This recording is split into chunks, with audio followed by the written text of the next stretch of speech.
Myself is a Brigadier General Sakhawat and retired, and I was election commissioner. And my interest in the field is the security and the strategic issue. And I have with me very prominent gentleman, ambassador. He has been ambassador in so many places, Mr. Waliur Rahman. Uh, the topic that probably I would seek your assistance mostly to understand myself. Now that Bangladesh, as we say, that has come of age in 50 years' time. But what we find that there are a lot of kind of a acquisition from mostly the Western countries, the Americans and EU countries, that the Bangladesh human right condition has not been very good for last few years.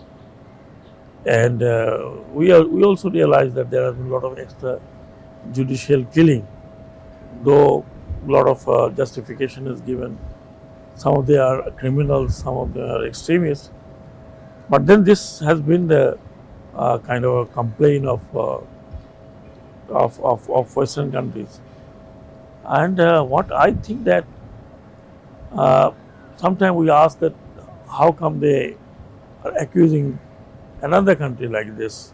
Sometimes we question whether human rights apply to the other advanced countries, particularly when we talk of America. But what I think that we have to take in this concerns in cognizance.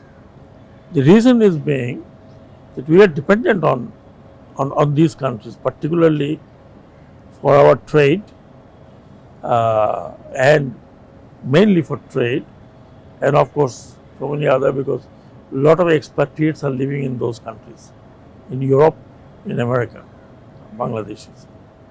Now recently what we found that the Americans have given sanction to some of the top officials of Rapid Action Battalion and some of the police, and with that they have tried to prevent their inclusion in the peacekeeping force.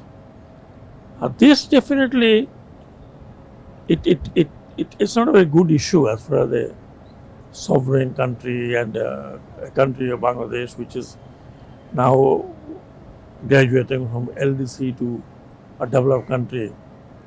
I feel that the government has to take care of it. Though for last few months we didn't see any extrajudicial killing. At the same time, there are accusations that there are incidents on minorities. Well, yes, there are some incidents on the minorities, but the government has taken care of that as well. And not only government, the people of Bangladesh is very sensitive about minorities because we have been living for centuries like this.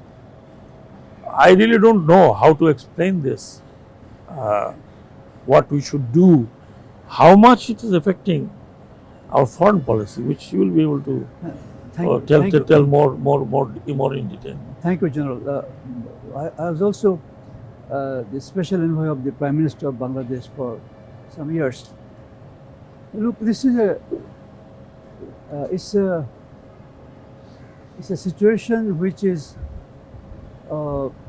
neither here nor there.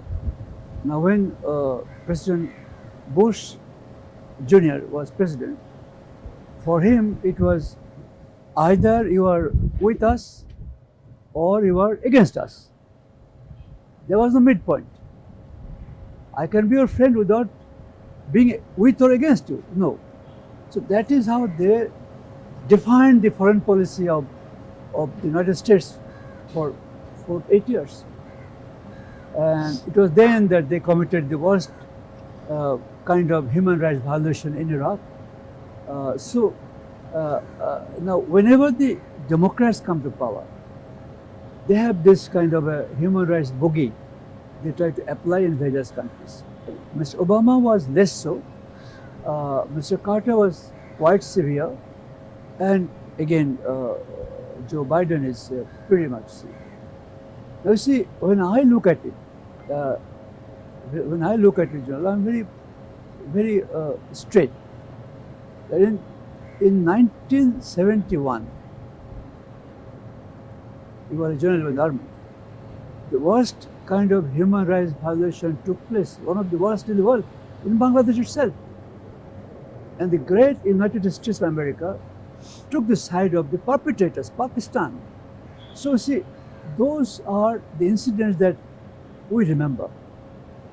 And when you do so, but then at the same time, the problem is that that's the only world hegemon in the world, the most powerful nation in the world, and perhaps been challenged by one country now, that's China. What do we do? You have raised certain anxieties, and rightly so. The recent remarks by the State Department, by the White House, they didn't invite us to the Democracy Conference, which I didn't like. But then there are some violations, in their words, by our security forces in terms of some incidents here and there. But then at the same time, I must say and share this with you, that these same guys have been trained, armed, furnished with armaments by the US and the United Kingdom. So when you tell them this, they say, look here, yes, but then we also told them how not to use it. So this is a kind of a, we are in a situation where we can't make America happy. Look here, in the past 1 month, about 75 known people have been killed by gun violence, including 21 children being killed in Texas. 12 blacks were murdered by a white just outside the city of New York, in Buffalo. We have been there. So see, these are the dichotomies that not only Bangladesh or the US will face, but the whole world is facing. United States, this is the agenda that they are going to Yes, sir, but then push forward. But you accept it or you don't accept But it. then I think our discussion time is almost over. If you just let me know, which you are the expert, how much it is affecting our foreign policy towards these countries? To a point that we are careful, we are more cautious, and one thing that I hear from people that since the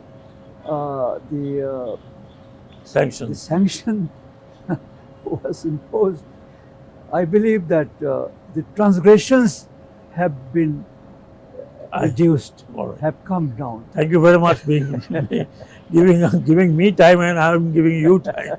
Thank you so much. Thank you, sir. Thank you so much.